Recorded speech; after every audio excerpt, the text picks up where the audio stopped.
मुहम्मद वाला आले सैयदना वाला आले सैयदना मौलाना मुहम्मद सल्लल्लाहु ताला अलैहि वसल्लम। ओ माकाला सुने जन्मा रात्रि বেলায় মা জননীর মা ফাতেমা রাদিয়াল্লাহু তাআলা আনহাকে বাবা যে মক্কা শরীফের যতগুলি বড় বড় ঘরের সন্তান ছিল সবাই মা ফাতেমা রাদিয়াল্লাহু তাআলা আনহাকে বিবাহ করার জন্য সবাই পাগল ছিল। ও মা কালা গো, ও মা জননী মা ফাতেমা রাদিয়াল্লাহু তাআলা আনহাকে বাবাজি সবাই বিবাহ করতে সবাই ভালোবাসতো, কিন্তু আমার নবীজি ও মা কালা আমার নবী মুস্তাফা সাহেব সাল্লাল্লাহু তাআলা আলাইহি সাল্লাম তিনি কিন্তু একজন আর অপেক্ষায় দাঁড়িয়ে আছে, একজনের অপেক্ষা থেকে দাঁড়িয়ে আছে। বেরাদুল ইসলাম মুআজ্জাজ সামানী কিরাম তিনি কে? একদিন বাবাজি হযরত আবু বকর সিদ্দিক রাদিয়াল্লাহু তাআলা আনহু হযরত উমর ফারুক রাদিয়াল্লাহু তাআলা আনহু বাবাজি দোনো সাহাবী হযরত আলী একটা মাঠে বাবা ছাগল বাবা দেখভাল করতেছে। হযরত উমর ফারুক রাদিয়াল্লাহু তাআলা আনহু কে বলতেছে, বলো গো আলী সবাই তো নবীর বিটিকে বিবাহ করার জন্য পয়গাম দিয়েছে, ওগো আলী তুমি একবার নবীর কাছে পয়গামটা দাও। হযরত আলী রাদিয়াল্লাহু তাআলা আনহু বাবাজি তিনি কান্না করতে লেগেছে, বলো গো উমর ফারুক ভাই তবে শুনে নিন আমি তো গরীব, আমি বিবাহ করব কেমনে, আমার কোনো টাকা পয়সা নাই। হযরত আলী বলতেছে, বলো গো উমর ফারুক তুমি শুনে নাও আমি কেমন করে খাতুন জান্নাতের বিয়ের পয়গামটা দিতে পারে। আমার এমন একটা ঘর আছে, আমার এমন একটা ঘর আছে অর্ধেক শরীর ঘরের ভিতরে থাকে আর অর্ধেক শরীর আমার বাইরে থাকে, আমি কেমন করে খাতুন জান্নাতকে বিয়ে করব। বাবাজি হযরত উমর ফারুক রাদিয়াল্লাহু তাআলা আনহু তিনি বলতেছেন, বলো আলী একবার যাও নবীকে বিয়ের পয়গামটা দিয়ে দাও। সুবহানাল্লাহ। ও মা কালা সোনা মানিকেরা হযরত আলী রাদিয়াল্লাহু তাআলা আনহু বাবাজি এক পা দোপা করে আমার নবীজির কাছে গেলেন। নবীজির কাছে কে বলতেছে, ইয়া রাসূলুল্লাহ ইয়া হাবিবাল্লাহ নবী গো আপনার দরবারে হাজির। আমার নবীজি বলছে, বল আলী গো কি ব্যাপার, কি কারণের জন্য আমার কাছে হঠাৎ করে এসেছে বলো না। কিন্তু বাবা আলী লজ্জা করে, বাবাজি কোন জামাই তার শ্বশুরের সামনে লজ্জাতে বলতে পারবে না, ওগো শ্বশুর আপনার বিটিকে বিয়ে করতে চাই, এই কথা কোনো জামাই বলতে পারবে না। কিন্তু ভাইরে এখনকার যারা ছেলে হচ্ছে শ্বশুর মানা মানুষের নাই, শ্বশুরকে ডাইরেক্ট গিয়ে বলছে আপনার বিটিকে বিয়ে করব, ঠিক না?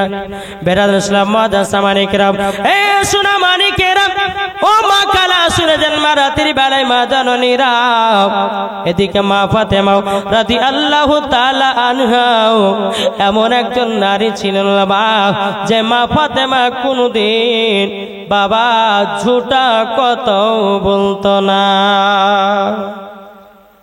নাকি বলছেন? বেরাদুল ইসলাম মুআজ্জাজ সামানী কিরাম এ সোনা মানিক এদিকে হযরত আলী এসেছে নবীর কাছে। আমার নবী বলছে, বল আলী কি কারো জন্য এসেছে বলো না। হযরত আলী বলতেছে, ইয়া রাসূলুল্লাহ ইয়া হাবিবাল্লাহ নবী গো আল্লাহ পাক আল্লাহ তাআলা তো আপনাকে গায়বের সংবাদদাতা নবী করে পাঠিয়েছে, ওগো নবী গো আমি লজ্জাতে বলতে পারি না। নবী গো আপনি তো জানেন। আমার নবীজি বলতেছে, আলী আলী আলী তবে শুনে নাও তুমি আমার কাছে এসেছো আমার বিটি ফাতেমার বিয়ের পয়গাম দিতে। জোরে বলবেন না, এটাই হলো গায়বের সংবাদদাতা নবী। এখন একদল বাড়িয়েছে বাবাজি, তারা বলছে নবী গায়বের খবর জানে না, বলছে না, বলছে নবী মাটির তৈরি, কে বলছে নবী লেখাপড়া জানতো না। বাবা যখন জুতার বাড়া পিটার দরকার আছে না নাই? আল্লাহ তো কোরআনের মধ্যে বললেন আর রহমান আল্লামাল কোরআন, আপনি রহমান ने হাবিব को কোরআন শিখায়া। আল্লাহ নিজে বলতেছে আমার হাবিবুল্লাহকে আমি নিজেই কোরআন শিক্ষা দিয়েছি। জোরে বলেন আমার নবীর শিক্ষক হলো আল্লাহ। আজ কিছু বাবাজি বক্তা বাড়িয়েছে, এরা বলতেছে নবী নাকি পড়তে জানে না।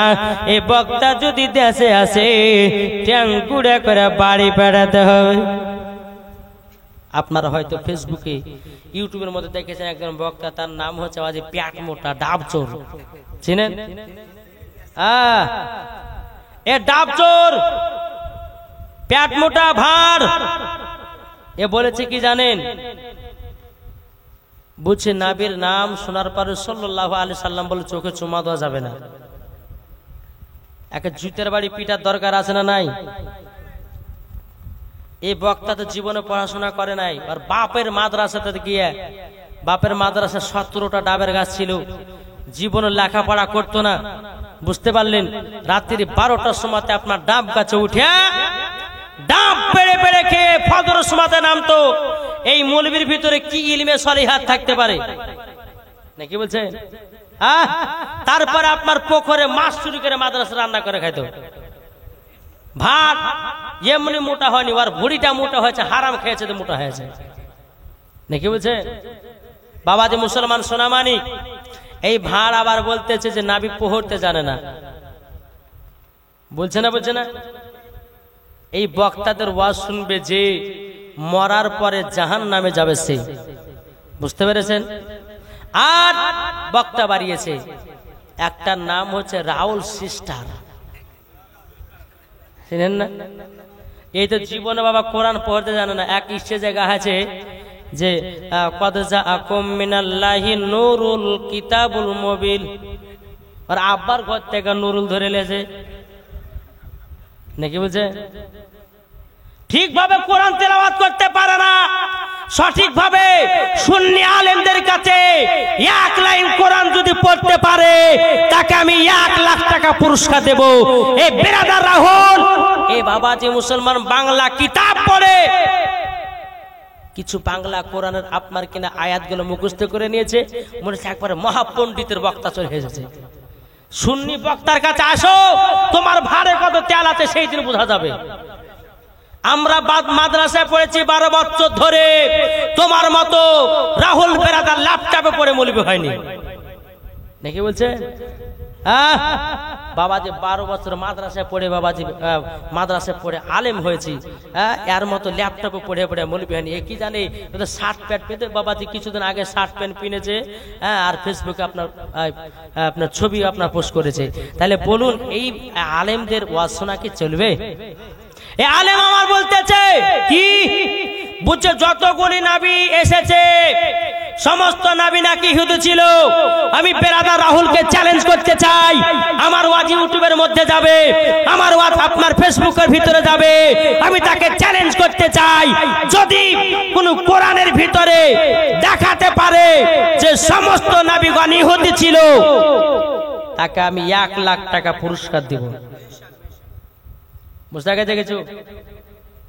যে বলবে যে সমস্ত নবীগণ ইহুদি ছিল, ওই আপনার ইবলিস শয়তানদের লোকেদের এই আকীদা, আর সুন্নিদের আকীদা নবীগণ ইহুদি ছিল না, সমস্ত নবীগণ মুসলমান ছিল। জোরে বলেন আল্লাহ সুবহানাল্লাহ। তাহলে বলুন ওই দলে থাকবেন কি গো?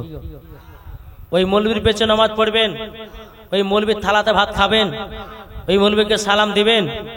জি, হাদিস শরীফ থেকে প্রমাণিত এরা হচ্ছে বিদআতি।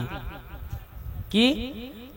হাদিস শরীফ থেকে প্রমাণিত বিদআতিদেরকে তোমরা সাপোর্ট করিও না। বেদাতিদেরকে যারা সাপোর্ট করলো তারা ইসলামকে ধ্বংসের পথে নিয়ে গেল। বুঝতে পেরেছেন? তাহলে বাবা যে মুসলমান, এই বক্তাদের কাছ থেকে আমাদেরকে দূরে সরে থাকতে হবে। তারপরে বাবা যে আর একটা বক্তা বাড়িয়েছে বাংলাদেশে, এর নাম হচ্ছে কাযযাব বিন ইউসুফ, এর নাম হচ্ছে ইবলিস শয়তান। সুন্নি মুলবিরা নাম রেখেছে কি? কি নাম রেখেছে বললাম? ইবলিস শয়তান, ইবলিস। এ বলতেছে যে কোরআনের পাতা ছিঁড়ে গেলে পুড়িয়ে দাও, জোরে কর নাউজুবিল্লাহ। এ বলতেছে কি জানেন? বুঝে ঘোড়ার গোশত খাওয়া যায় যাচ্ছে, দেখেছেন? ওকে জুতের বাড়ি পিটার দরকার আছে না নাই? তারপরে বলছে না বললে হবে না, মা বোনেরা ইউটিউবে ফেসবুকে ওয়াজ শুনবেন, সুন্নিদের ওয়াজ শুনেন, দেববন্ধু হবে শুনেন না। তারপরে ওই বক্তা আবার বলছে মহিলাদের মেন্সের অবস্থাতে কোরআন শরীফ পড়া জায়েজ আছে, জোরে কর নাউজুবিল্লাহ। জি এই কথা বলেছে। তারপরে বলছে কালো কাকের গোশ খাওয়া জায়েজ, কেঁচা খাওয়া জায়েজ, ঝিনুক খাওয়া জায়েজ, শামুক খাওয়া জায়েজ। ওকে ধরে নিয়ে এসে কেঁচা খাওয়াইতে হবে নাকি বলছে বাবা যে মুসলমান সোনা মানি।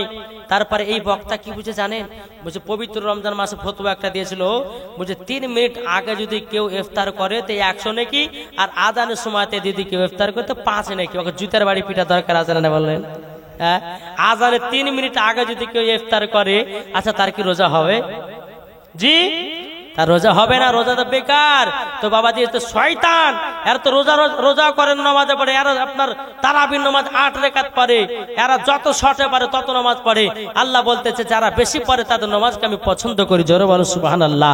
বেরাদের ইসলাম মুআদ্দাস সামানিক রাম, আল্লাহ পাক আল্লাহ তাআলা বলতেছে আমাদের আকীদা আমার নবী মুস্তাফা ইলমে গায়বের সংবাদদাতা নবী, জোরে বলে সুবহানাল্লাহ। তাহলে আমরা সকলে সুন্নি জামাতের ভিতরে পাবন্দি থাকবো কি থাকবো না? থাকবো। একটু জোরে বলেন, একটু হাত তুলে বলেন, আমরা আহলে সুন্নাতুল জামাতের আকীদায় পাবন্দি থাকবো কি থাকবো না?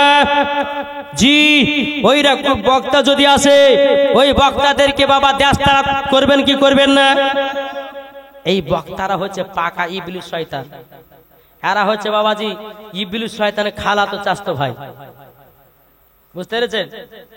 ও মা খালা শুনে আপনাদেরকে বলতেছে, মা আপনাদের জন্য স্পেশাল কয়েকটা মশলা। কাঁচের চুরি করে নামাজ পড়া হবে কিনা? সিটি কল্টে তামার লোহার, তারপরে এই চুরিগুলো নামাজ পড়ে চুরিগুলো পড়ে নামাজ পড়া হবে কি হবে না? তারপরে কুমকুমি, তারপর লিপস্টিক, এগুলা দেওয়া চলবে কি চলবে না? 3 নাম্বার হচ্ছে মাথাতে খোপা বাঁধা চলবে কি চলবে না? 4 নাম্বার নাইটি পরা যাবে কি যাবে না? 5 নাম্বার স্বামীর পকেট থেকে টাকা চুরি করা যাবে কি যাবে না? ইনশাআল্লাহ এই 5টা মশলা ইনশাআল্লাহ আমার মায়েদের জন্য আমি নিয়ে এসেছি। তবে আজকে আমি বলবো না, লাস্টের দিন বলে বাড়ি যাব। জি আমার মা বোনদেরকে বলে, মা বোন এই 5টি মশলা যদি আপনি সঠিকভাবে যদি মেনে চলতে পারেন, আর আমার মায়েদের জন্য একটা ফাতেমায়ে তাসবিহ আমল দিয়ে যাব। এই আমলটা আমার মা ফাতেমা করেছিল। মা যদি আমলটা সঠিকভাবে করতে পারেন, মরার পরে জান্নাতি হবেন। একটু জোরে বলেন না সুবহানাল্লাহ। তো আমার মায়েদেরকে এই ফাতেমায়ে তাসবিহটা আমি উপহার দিয়ে যাব। জি তবে আজকে না, লাস্টের দিন দিয়ে যাব। যাই হোক বাবাজি একবার দূরে পড়ুন, আল্লাহুম্মা সাল্লি আলা সাইয়্যিদ মাওলানা মুহাম্মদ ওয়া আলা আলিহি সাইয়্যিদিনা ওয়া আলা আলি সাইয়্যিদিনা মাওলানা মুহাম্মদ সাল্লাল্লাহু আলা মুহাম্মাদিন সাল্লাল্লাহু মুহাম্মদ। সুবহানাল্লাহ সুবহানাল্লাহ। এই দেখেন আনোয়ারা বিবি দিয়েছে 1000 টাকা। নারে তাকবীর, আল্লাহু আকবার, ইয়া রাসূলুল্লাহ কাল হযরত জিন্দাবাদ। আনোয়ারা বিবি দিয়েছে 1000 টাকার দাতা। জিন্দাবাদ। আল্লাহ ওই আনোয়ারা বিবিকে মা ফাতেমার সঙ্গে জান্নাতি বানিয়ে দাও। আল্লাহ তাদের অন্তর স্বামী স্ত্রীর ভালোবাসা বাড়িয়ে দাও। সুবহানাল্লাহ আল্লাহ মাবিন। 1000 টাকা দিয়েছে। আর ভাই ও মা খালা আর কেউ পারবেন না 1000 টাকা দিতে? আপনার তো লক্ষ্মী ভান্ডারের মালিক গো মা, একটু দেন না মা। আর একটা মা দেন, আর চাইবো না ইনশাল্লাহ, কালকে বেশি করে নিয়েছে নাকি বলছে বাবাজি? একটা মা হবে না? আমার আনোয়ারা বোন আমার দিয়েছে। এত ফোন করলে জ্বালাই গো, এত রাত্রে 12টার সময় তো ফোন এসে দেখেন তিনি এত ফোন। আল্লাহুম্মা সাল্লি আলা সাইয়্যিদিনা মাওলানা মুহাম্মদ ওয়া আলা আলিহি সাইয়্যিদিনা ওয়া আলা মাওলানা মুহাম্মদ। হবে না যদি 1000 টাকা যদি না পানো, ও মা খালারা আপনাদেরকে বলতে চাই, মা গো মা, তাই 2টা মা 500 টাকা করে দেন। যদি না থাকে মৌলভী সাহেবের কাছে নামটা লেখায় দেন, কালকে দিয়ে দিবেন। আছেন 2টা মা আমার লক্ষ্মী ভান্ডারে মাস বুঝলে 1000 টাকা পাবেন গো মা। দান করলে কমবে না, বরঞ্চ আল্লাহ আরো বরকত বাড়াবে। ও গো মা, হয়তো অন্য জালসাতে দান করেছেন, তার জন্য মমতা খালা আরো 500 বাড়িয়ে দিয়েছে, ঠিক না? দেন না মা, 2টা মা 500 করে হবে না? আমার আনোয়ারা বোনের মতন একটা হবে না? আর 2টা 500 টাকা, জি। তাই বলতেছে, जागना जागना इबादत है, देखना इबादत है। तू जोर होवे ना, सुभान अल्लाह। जागना जागना इबादत है, देखना इबादत है। माँ के चेहरा देखना इबादत है, कुरान पढ़ना इबादत है, नमाज पढ़ना इबादत है, जलसा सुनना इबादत है। जोर वाले এ ভাই, ও সোনা মানিকেরও, আচ্ছা বলুন তো আমরা মাকে কে কে ভালোবাসে? একটু হাত তুলে দেখান তো ভাই, হাত তোলেন না। মা বাবাকে ভালোবাসবেন, হাত তুলেছেন। আমার 10টা ভাইয়ের কাছে 100 টাকা করে মায়ের মহব্বতে চাহাবো, হবে? 100 টাকা করে মায়ের মহব্বতে। ও মা কালা, আপনাদের বাবার মহব্বতে আমার 20টা মায়ের কাছে 100 টাকা করে আজকে এমনি চাহাচ্ছি, কালকে বেশি গেলে নেব, হবে না? 100 টাকা করে। হয়তো মারা বলছে যে মৌলভী সাহেব হয়তো বাদাম কেনার লেগে 100 টাকা নিয়েছিলেন, এ হবে না ভাই? 100 টাকা করে মায়ের জন্য হবে না? আরে মা বাবাকে দুঃখ দিলে নামাজ হবে না, জোরে বলেন। মা বাবাকে কষ্ট দিলে রোজা হবে না, আল্লাহ নবীজি দয়া তার পাবে না। হায় রে আল্লাহ নবীজি দয়া তার পাবে না। মা বাবা অতি আপন, মা বাবাকে করো যতন, মা বাবা অতি আপন, মা বাবাকে করো যতন। মা বাবা দুঃখ পেলে নামাজ হবে না, মা বাবা কষ্ট পেলে রোজা হবে না, আল্লাহ নবীজি দয়া তার পাবে না। হয় ভাই, হবে না? 100 টাকা করে মায়ের জন্য। ও ভাইরা, মা জননী আপনাকে দুনিয়ার মুখ দেখেছে রে ভাই, 100 টাকা করে মায়ের জন্য দিলে পরে কমবে না। হয়তো আমার চাচা গেছে 100 টাকা চাইতে না, ছেলে চাইতে গেল, উনি তো টাকা দিলে নাকি? 500 টাকা দিয়েছে, মাশাআল্লাহ। এ ভাই 100 টাকা একটাই। এ বাবা, এই শুনো, বিয়ে শাদী হয়েছে, ও বিয়ে শাদী হয়েছে, সুবহানাল্লাহ। এ দেখেন 100 টাকা দিয়েছে একটা কমিটি ভাই। ও চাচা, চাচার কাছে বান্ডিলের টাকা তো অনেক, সুবহানাল্লাহ। আরো দিবেন নাকি? সুবহানাল্লাহ সুবহানাল্লাহ। আমার চাচা দিয়েছে 100 টাকা। আল্লাহ গো তিনার দানটা কবুল করে নিন, জোরে বলুন আল্লাহুম্মা আমিন। ও বাবাজি মুসলমান ভাইরা, হয়তো আজকে ভাইরা টাকা লিয়েছেন, কালকে লিয়েছেন গো মা। ও মা জননী, আজকে জোর জবরদস্তি চাইবো না, ও গো মা জননী, লাস্টের দিন কালকে দিনটা চাইবো গো মা। চল একটু জীবনীটা আগে নিয়ে যাই। বেরাদর ইসলাম মুআজ্জাজ সামানি কিরাবাও, হযরত আলী রাদিয়াল্লাহু তাআলা আনহু তিনি বলছে, বলো গো নবীজি, আমি তো এসেছি কিসের জন্য আপনি তো জানেন। আমার নবীজি বলছে, গো আলী, ও গো আলী, এসেছো আমার পিটি ফাতেমাকে বিবাহ করার জন্যে। সুবহানাল্লাহ সুবহানাল্লাহ। বিবাহ করার জন্য বিরাদর ইসলাম মুআজ্জিজ সামানি কিরাম হযরত আলী বাবা মায়ের জন্য সুবহানাল্লাহ ছেলেটা মাকে খুব ভালোবাসে, 100 টাকা দিয়েছে। আল্লাহ গো মাকে জান্নাতি বানায় নিন, জোর কন্না আল্লাহুম্মা আমিন। বাবা যে মুসলমান ভাইরাও, আমার নবীজি বলতেছে বলো গালি এই খবরটা আমার বিটি ফাতেমাকে দি, আমার বিটি ফাতেমাকে জানায়া দি। আমার নবী মুস্তাফা এক পা দুপা করে এগিয়ে গেলেন। আমার নবীজি পিটি ফাতেমা করে ডাকতেছে মা ফাতেমা রাদিয়াল্লাহু তাআলা আনহা। তিনি বলছে আব্বা গো আপনার কি তেল গামছা দরকার না আপনাকে পাঙ্খা নিয়ে হাওয়া করতে হবে? আব্বা গো কি খবর বলুন নাও।